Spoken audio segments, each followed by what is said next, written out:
Welcome to Fine Spun Tales. In this edition, we are beginning our 10th adventure with the crew of the U.S.S. Da Vinci. While on a mission to Tellar, the U.S.S. Da Vinci gets a distress call from the planet Maeglin. Still coping with the previous attack, the residents of Maeglin find themselves under siege by aliens that came through an Iconian Gateway and are now threatening the planet.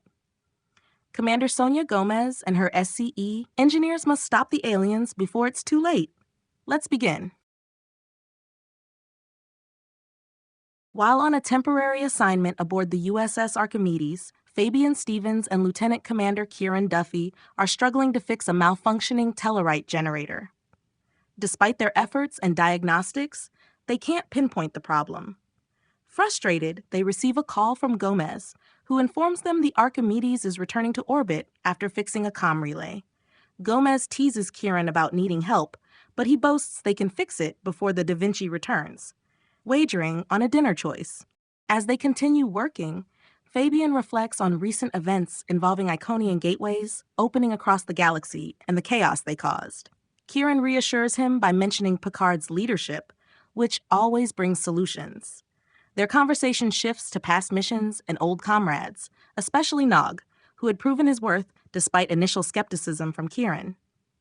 Finally, Fabian discovers the issue: a misaligned isolinear rod, just a millimeter off. With a bit of mock formality and humor, Kieran orders Fabian to fix it. Fabian complies, and the generator hums back to life. They share a moment of triumph before receiving a call from Captain Gold on the Da Vinci, informing them of an urgent mission involving a gateway problem on Maeglin. With the generator fixed and the Tellarite authorities informed, Kieran and Fabian prepare to beam back to the Da Vinci, ready to tackle the next mission. Malk never expected to encounter a 12-meter-tall, green scaly creature with yellow eyes, especially not on his farm on Maeglin. Life on Maeglin had become increasingly difficult, with 3 consecutive years of bad crops leaving the colony in dire straits.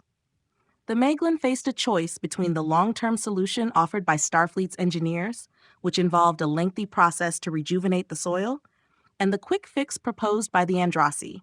The latter option, chosen by some colonists, resulted in good soil, but at the cost of releasing a duonetic field that rendered electronic equipment nearly useless. As Malk struggles with outdated farming methods due to the duonetic field, the sudden appearance of the giant creature disrupts his already challenging life. The creature approaches his farm, making incomprehensible noises and gestures, despite Malk's futile attempts to drive it away. In a matter of minutes, the creature destroys everything Malk owns, leaving his farm in ruins. With his possessions in tatters, and the creature heading towards his neighbor Dav's farm, Malk reflects on the choices that led to this moment and fears for his future. Captain David Gold receives orders from Admiral Koike to handle a situation on Maeglin due to Starfleet's stretched resources. Gold, with a team familiar with Maeglin, agrees to go despite his frustration. He sets course for Maeglin and prepares for a meeting with his crew. Commander Domenica Corsi, exhausted from handling looting on Tellar, returns to her quarters and finds Dr. Elizabeth Lenz there. After a brief exchange, they head to the observation lounge for the mission briefing. The team, including Gomez and Duffy, discuss the mission and its challenges, such as dealing with the duonetic field on Maeglin. The crew learns about strange creatures emerging from a gateway on Maeglin. Captain Gold assigns tasks to the team to develop efficient equipment for handling these creatures. The team members, including Corsi, prepare for the mission, each reflecting on their personal and professional challenges. During the meeting, Captain Gold addresses Corsi's concerns about the relationship between Gomez and Duffy, assuring her that it does not interfere with their duties. Corsi reluctantly accepts his decision but remains unsettled. As the crew sets to work on their assignments, Captain Gold privately offers Corsi support for any personal issues she might be facing. Corsi leaves the meeting, still troubled by past events and internal conflicts. Lynn spends most of her free time by the lake, away from her parents, who argue constantly. Despite her love for them, she prefers the peacefulness of the lake. She recalls how everything changed after her 5th birthday, when strange people arrived, and household items stopped working properly, triggering the nearly constant parental disputes. One evening, While walking around the lake, Lynn encounters a large furry creature with big yellow eyes. Startled, she falls into the lake but quickly swims back to shore. The creature, which has a mix of animal features and the strange visitor's noses, seems friendly and engages in a splashing game with Lynn. Her father arrives, alarmed by her screams, and orders her to move away from the creature. Misunderstanding the situation, he becomes aggressive, grabbing a stick to defend Lynn. Despite her protests that the creature is friendly, her father drags her back to the house, shouting and panicking. Inside, her father retrieves a gun, determined to protect Lynn. She pleads with him, insisting the creature is harmless, but he is resolute. Lynn is left worried and fearful for the creature's safety as her father heads out to confront it. Lieutenant Jill Barnack, the chief engineer of the Vinci, brings 2 blue gravity boots to Kieran Duffy, much to Kieran's curiosity. Jill explains that the blue coating is designed to protect against the duonetic field. Kieran and the team are intrigued, knowing they need this technology to counter the threats they face. Sonya, the first officer, receives telemetry from Einamar, showing that one of the gateways leads to another universe. The discovery of interdimensional travel concerns Kieran, but they must focus on their current mission. Sonya and Kieran examine the data, realizing the gateways might be more complex than they initially thought.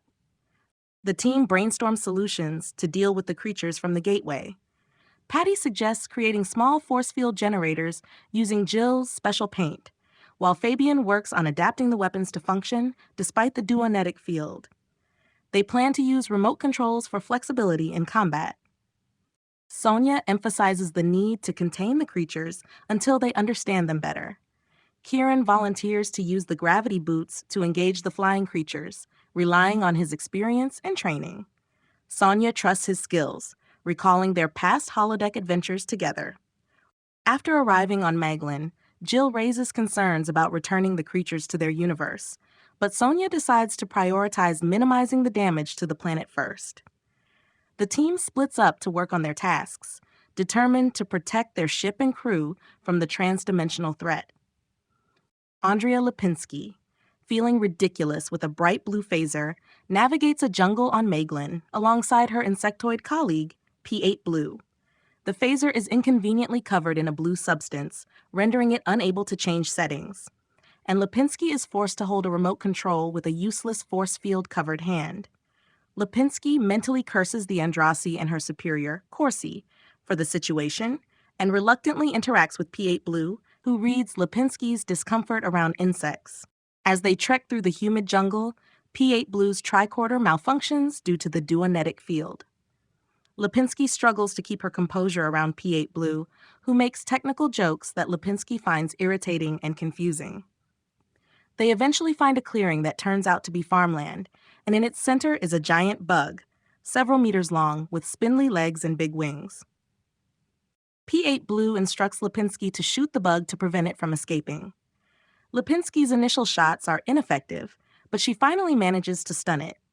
The bug charges at Lipinski, who panics, but the creature is stopped by a force field that P8 Blue activates just in time. Relieved but still on edge, Lipinski mutters about her hatred for the job. P8 Blue attempts to communicate with the bug, but concludes that it isn't sentient, much to Lipinski's hidden relief. They report their success to their commander Gomez and receive instructions to hunt down more bugs. P8 Blue retrieves another force field generator, and Lipinski, reflecting on her past fears and prejudices, reluctantly agrees to continue their mission. Kieran Duffy soars through the air, reminiscing about his childhood and the joy he found in his gravity boots. As a kid, he often dismantled and explored technological devices, but none thrilled him as much as the gravity boots he received for his 16th birthday.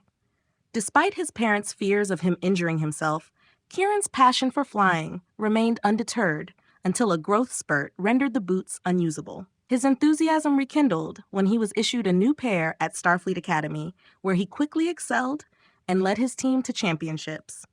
While on the mission on Maeglin, Kieran is enchanted by the planet's beauty, contrasting sharply with his technology-filled upbringing.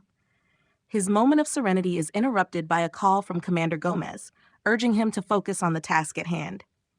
Kieran's playful response belies the seriousness of their mission, tracking a giant orange pteranodon-like creature he has whimsically named Terry.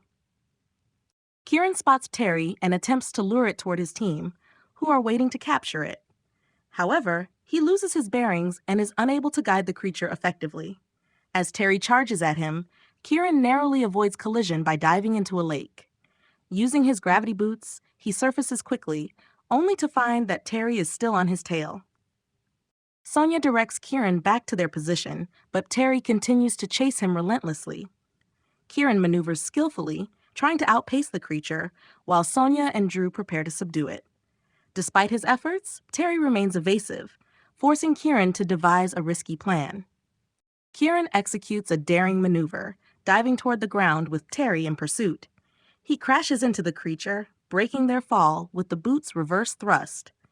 Though the impact leaves him battered, it brings Terry within range of Sonya's force field, securing the creature at last. In the aftermath, Sonya chastises Kieran for his recklessness, but he defends his actions, knowing it was the only way to bring Terry down. Despite the danger, Kieran's love for flight and adventure remains undiminished, leaving him eager for the next challenge. Bart Falwell sits eagerly in the observation lounge, awaiting the arrival of his colleagues.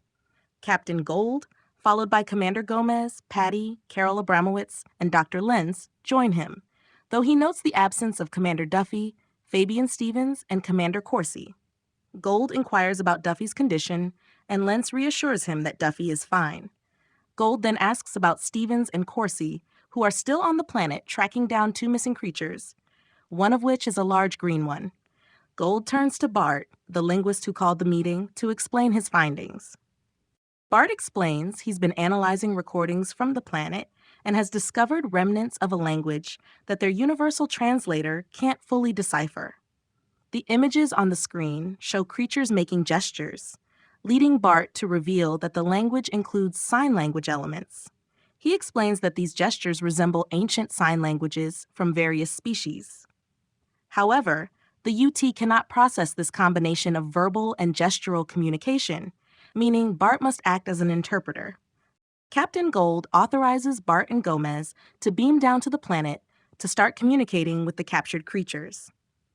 As they prepare to leave, Sonya wishes they could stop at sickbay to check on Kieran, but focuses on the mission ahead.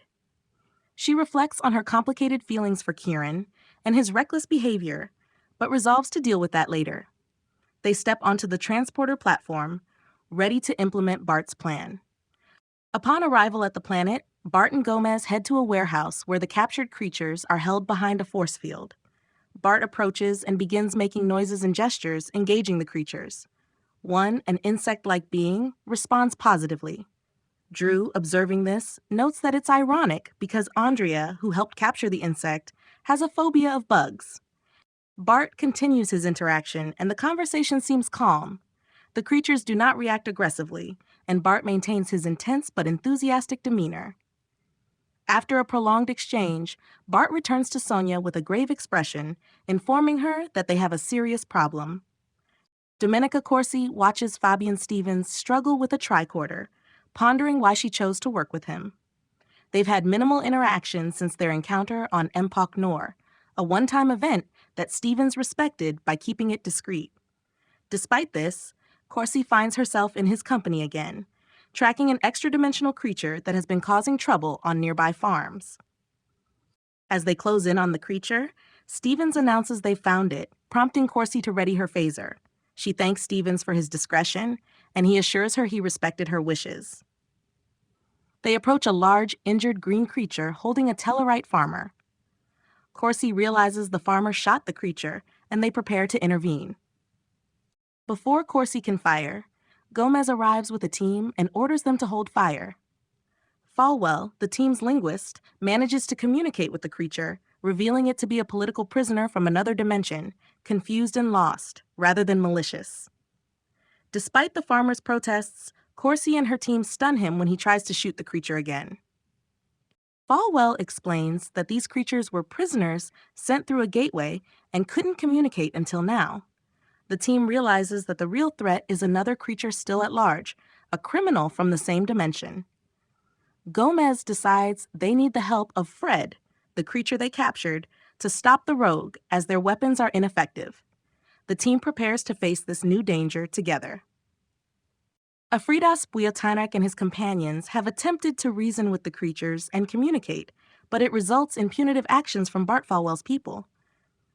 Amidst this, Natapoldak Wub poses a significant threat, intent on killing as many as possible. Bart Falwell explains they are about to be transported to a new place. Upon arrival, Afridas Buyatanrak realizes the potential of this new world, but is immediately confronted with Natapoldak Wub's violent actions. In an intense confrontation, Natapoldak attacks one of the natives, prompting Bart Falwell's people to retaliate. Afridas Buyatanrak decides to intervene, instructing Bart Falwell's people to stay back as he confronts Natapoldak Wub. The fight is fierce, with Afridas Buyatanrak ultimately being overpowered and struck by a tree wielded by Natapoldak Wub. Despite the severe injury, Afridas Buyatanrak refuses to give up, managing to pull the tree out of his chest and muster the strength for one final attack. In his last moments, Afridas Buyatanrak lunges at Natapoldak Wub, who is about to kill another of Bart Falwell's people. With a desperate cry, he thrusts the tree into Natapoldak Wub's back, ensuring his foe's defeat before succumbing to his injuries. As darkness overtakes him, Afridas Buyatanrak's final act of bravery secures the safety of his new friends and the hope of a peaceful future. Captain Gold, at the head of the observation lounge table, asks for a report. Sonya, recovering from an injury, informs him that Governor Tak has agreed to house the remaining 4 alien creatures, referred to as Yuka Poyu Kor Puai. Bart mentions communication issues due to the unique language of the aliens. Gold acknowledges Bart's request to stay and teach the Maeglin and aliens to communicate, but says the crew must continue their mission to pick up mining equipment. Gold inquires about returning the aliens to their home, but Sonya explains that they were prisoners and have no desire to return. Bart stresses that they should honor Fred, who sacrificed his life for the aliens' new home, by not attempting to reopen a dimensional portal. Gold agrees, asking about casualties. Sonya reports minimal injuries and damage, mentioning a traumatized girl named Lynn, but otherwise manageable repairs and recoveries. Gold orders rest for the crew and wishes Bart luck. Bart assures him he isn't suited for farm life. As Bart leaves, a message from Captain Sanders of the Malinch informs that they will take charge soon. Gold and Sonya share a laugh, telling Sanders to take his time. Today's story ends here. This story was based on the novel Here There Be Monsters, written by Keith R.A. DeCandido. It is the 10th book in the Starfleet Corps of Engineers series. There is an affiliate link in the description to buy a copy. If you want to help us grow the channel, press the like button. If you want more tales every week, subscribe. To help us out more directly, consider buying our app Count Currency, published by Finespun Software. Count Currency is ideal for anyone who handles cash. It works entirely offline and takes less space on your device than a photo. Count Currency is made for iPhone and available on the App Store. This narration was created with voice synthesis from OpenAI. Join us every Sunday for another adventure with the crew of the Da Vinci. Thanks for watching and have a great rest of your day.